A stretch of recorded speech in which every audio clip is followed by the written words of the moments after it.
keep it clean, keep it professional. Please do not ask any questions about the accident. He's going to answer very little about extended family. He'll talk to you about what type of person Chris Leffler was, what kind of person Nate was, what kind of colleague, what kind of student, what they contributed to our school, how Calvary's coming together with the community, how Calvary's coming together as a school, what teachers, what faculty, what we're offering them in terms of counseling services, and that's about the extent of what we can answer, okay? Yeah. All right. Do you want to take turns? How do you want to do this? You want to go this way or? Alphabetical order? Who starts? We are in school here. I guess we could just start with the basics. Could you kind of briefly describe both Nathan and Chris Leffler? Like, who were they as people? How will they be remembered?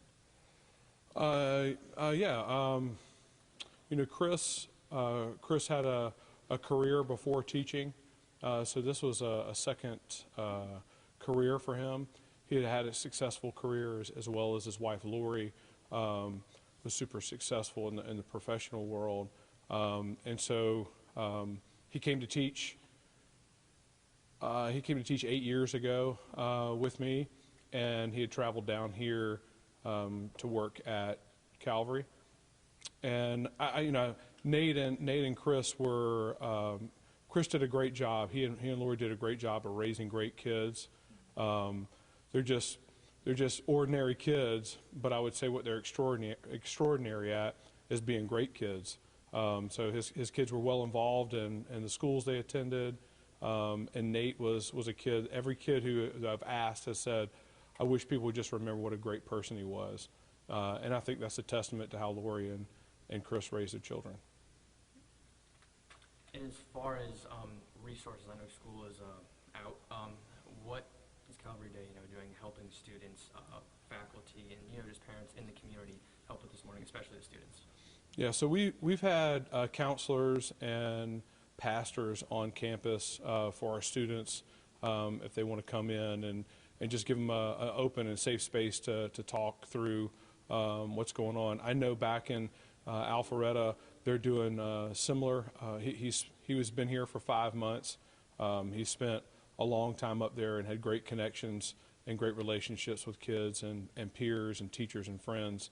And so both communities are trying to surround our kids with the resources that they need to try to get through this. You talked about here for just a smaller part of his career, but in that short time, what's the impact that kind of was felt around him and the reaction for that? Yeah, Chris was a person who was great at relationships, and that's what made him such an asset to schools. He loved kids, and it came natural to him. He also challenged kids, which sometimes loving kids and challenging them doesn't always seem like it would go hand in hand, but once kids really felt like they knew who he was, trusted him, knew that he loved them first, and I think that's the biggest thing for Chris. He approached everything as loving the kids first, and then everything afterwards. And as educators, we know as once kids know you love them, they'll do just about anything for you. And that's the kind of teacher he was, kind of coach he was, the kind of friend he was. And what did he coach? Yeah, so Chris was a football coach. He coached all levels at his former school, but he was the head middle school coach here. And how are those players taking that? Obviously, I know only there a short period of time, but obviously the relationships he made were lifetime. Yeah, so he taught for a whole semester here, and he taught a full load of classes. So, and that was second semester. So if you teach at a school for a whole semester and you're good at it, you're going to build great relationships with those students and with fellow teachers. And he did quickly, and I think quickly people realized why I wanted Chris to come to Calvary, and saw that he was going to be a huge asset. He was already leading our interim trip week, and was leading that program, which takes kids overseas on mission trips, service projects, all of that, and he was the main organizer of all that. So his impact was already being made. And you mentioned that Laura Leffler was also a significant part of this community. Can you kind of talk about her impact, even though she wasn't a teacher then? Yeah, so Lori had 3 children. Katie, Nate, and Zach. And I think the greatest thing that I could say about Lori is she was a great person, but she also realized the gift that Chris had and allowed him to step out of the professional world and come do this, which I'm sure was a sacrifice on her part. She was a great person, super successful in the business world, and obviously by Nate, Zach, and Katie, who she raised, and the products that she turned out, she was an awesome mom too. Are you able to say like what they did before he came to teach? Like what did he do in the business world? Yeah, so Chris was in the finance world for about 15 years, just shy of 15 years before he came into teaching. And so can you kind of describe like how you met him, why you felt like he'd be a great fit again for Calvary Day School?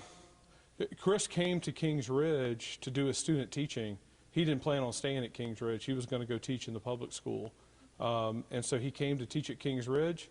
He did a really good job. We immediately saw that this was a guy who wasn't looking at making a living. He was looking at making a life, and how he wanted to make a huge impact on kids.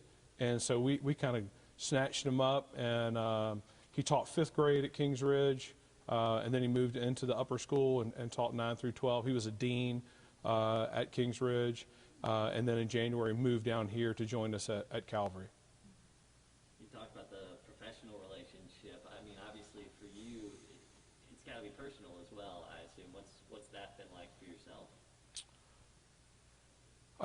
Anytime you have loss, that's a tough loss. And as the head of school, you're trying to lead a whole group of people who are hurting. And of course, I have relationships back in Alpharetta, and that's a whole community that's hurting as well for Lori, for Zach, hurting for the loss of Chris, hurting for Katie, and praying for her and trying to support her, hurting for Zach's girlfriend, Jules, who's left behind as well. And so, obviously I'm hurting too. He was, as I said before, he was a great teacher, a great coach, but he was an awesome friend as well. How's that hole? I mean, I imagine it's still really fresh, but does it feel like there's a hole here, or kind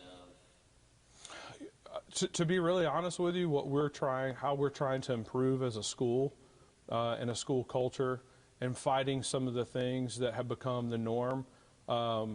Chris was a vital part of the plan to really make sure that we could be a school of excellence, and that we would have academic excellence, but as a school culture, we would be trying to lead kids the right way. He was a man who wore his faith on his heart, but he was a man of faith and action. And so that's the biggest hole we're going to have. That they just, those kind of people you just don't find every day. So that's going to be the tough part. So going off of that, what kind of legacy do you think they leave behind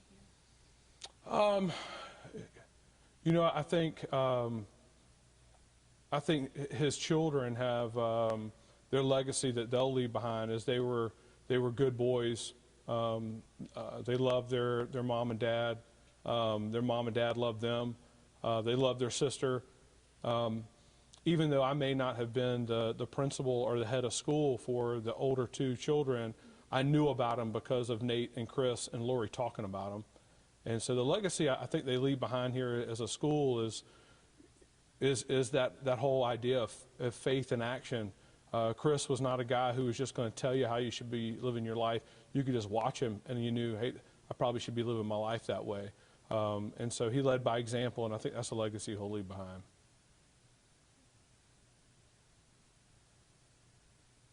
Anything else we missed you'd want us to know about? I have one suggestion. Yeah.